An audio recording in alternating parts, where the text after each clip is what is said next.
J'ai tellement vécu une belle expérience et j'ai connu tellement de belles personnes que... Professionnellement Oui, et humainement. et humainement, Et ouais. oui, Dans cette aventure professionnelle. oui, que on me prend une grosse vague de belle énergie et le lendemain, c'est comme si... Ça, c'est le processus, ouais, mais en même temps, ça peut pas être linéaire. C'est-à-dire que tu es en train de construire quelque chose. Même dans un chantier d'une maison, il se passe des choses. Des imprévus. Des imprévus, des contrariétés, des moments où ça se passe pas comme on avait prévu. C'est une construction. Tu es dans un processus de construction. Après, ce qui se passe, c'est que la période actuelle aussi ajoute euh, des obstacles, des difficultés. Donc, ça demande de redoubler d'efforts pour un projet d'entrepreneuriat ou pour un projet de développement d'entreprise qui commence là pendant cette période. Tout dépend de l'entreprise, parce qu'il y a des secteurs pendant cette période-là qui sont, tu vois, voilà, qui évoluent bien, et il y a des secteurs qui s'éteignent aussi, mais dans tous les cas, la période actuelle, elle ralentit le processus elle ralentit un peu le processus de réalisation. Il y a même des ralentissements administratifs, et il y a des choses qui nous dépassent clairement et qui mettent un peu le moral à plat. Il faut se rappeler de pourquoi on fait les choses à ce moment-là, c'est-à-dire que l'aventure humaine, c'est une aventure qui est collective, qui est individuelle aussi, c'est-à-dire que quand on développe un projet, depuis la nuit des temps, il s'est toujours passé quelque chose sur Terre. Enfin, je veux dire, il se passe toujours quelque chose. Oui. Que ce soit des conflits, que ce soit, là pour le coup, une crise sanitaire, ou que ce soit n'importe quel périple que ce soit, n'a pas empêché l'humain de construire des choses. C'est le processus de réalisation et les objectifs qui doivent être maintenus. Après, s'il y a des objectifs qui tombent à l'eau, il faut en créer de nouveaux par rapport à l'environnement dans lequel nous sommes.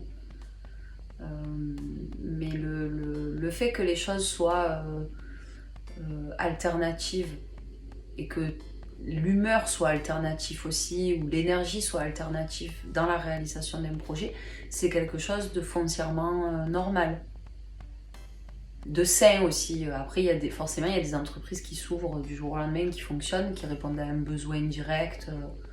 Oui, en lien certainement avec ce qui se passe. Ou ce qui se passe, ou de manière générale, en temps normal, quand il se passe quelque chose, que ça réponde à un besoin.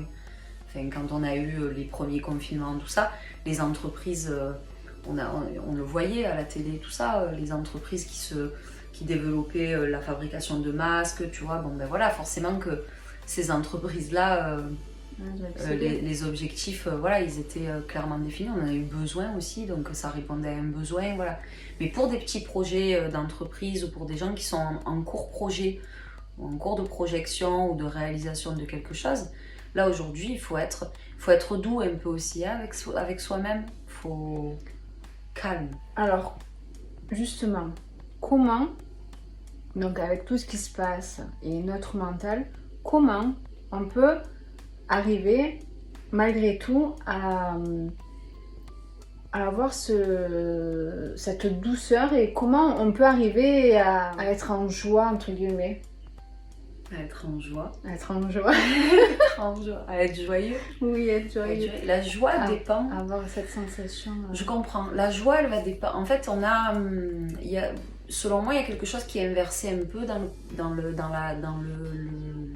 la satisfaction que l'on se doit. C'est-à-dire que la satisfaction, elle peut pas dépendre que de l'extérieur. C'est un pari qui est trop ambitieux.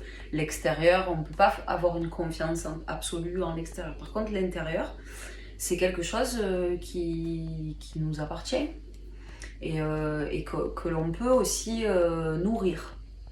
C'est-à-dire qu'il faut nourrir sans cesse son intérieur. Donc, le nourrir de manière pragmatique, ça va être ce que je te disais il y a quelques minutes là, de remettre fréquemment à jour ses objectifs. C'est-à-dire de revenir souvent sur son projet, de ne pas avoir peur aussi de remettre à jour certaines choses, que ce soit pour un projet professionnel ou un projet de vie, de remettre à jour des objectifs. Il ne faut pas avoir peur de se détacher des choses pour aller vers d'autres aussi. Tu vois, en ce moment, les choses vont assez vite. Tu vois, il y a beaucoup de changements, il y a des cadres qui s'instaurent. Et si à chaque fois on lâche toutes nos idées ou toutes nos intentions quand il se passe quelque chose, on n'est pas vraiment stable dans la réalisation des choses. Donc on peut être dans un confort qui est quand même... un confort confortable, mais en mouvement. Le fait d'être en mouvement, aujourd'hui, on ne peut pas être figé dans un confort fixe et n'aspirer qu'à ça. Selon moi, c'est pas possible. Il faut qu'on soit dans un confort de mouvement, c'est-à-dire d'être prêt au mouvement et d'aspirer à une tranquillité individuelle. La tranquillité et la joie individuelle, elle va dépendre de ton propre plaisir. Donc si des zones de plaisir sont tronquées, parce que c'est ça qui se passe là aujourd'hui aussi, les personnes ont souffert de ne pas bénéficier de loisirs pendant un laps de temps, de ne pas pouvoir sortir, retrouver leur famille, tout ça.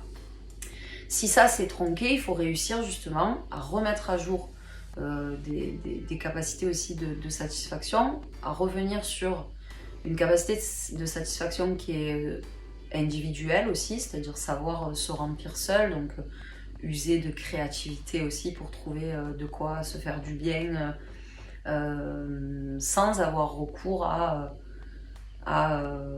forcément ce type de loisir-là. Mais c'est ce qu'on a vu pendant le confinement, les gens ils ont mis...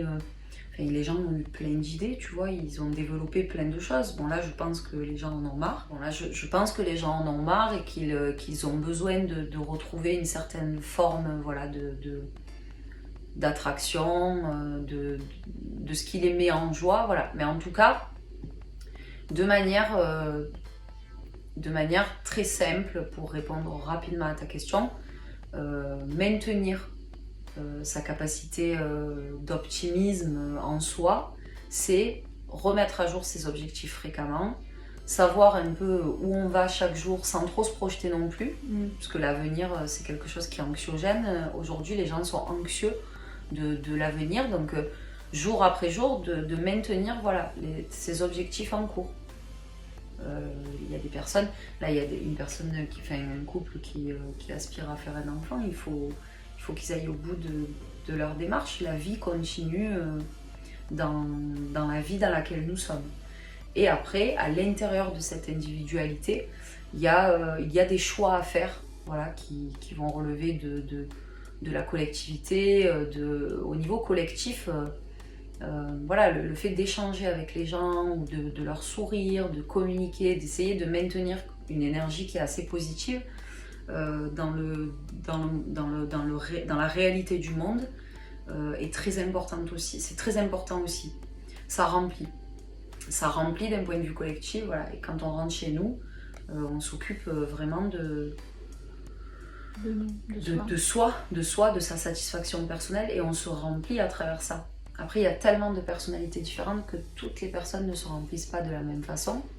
Donc il faut trouver ce qui va permettre à l'individu d'être satisfait selon son besoin.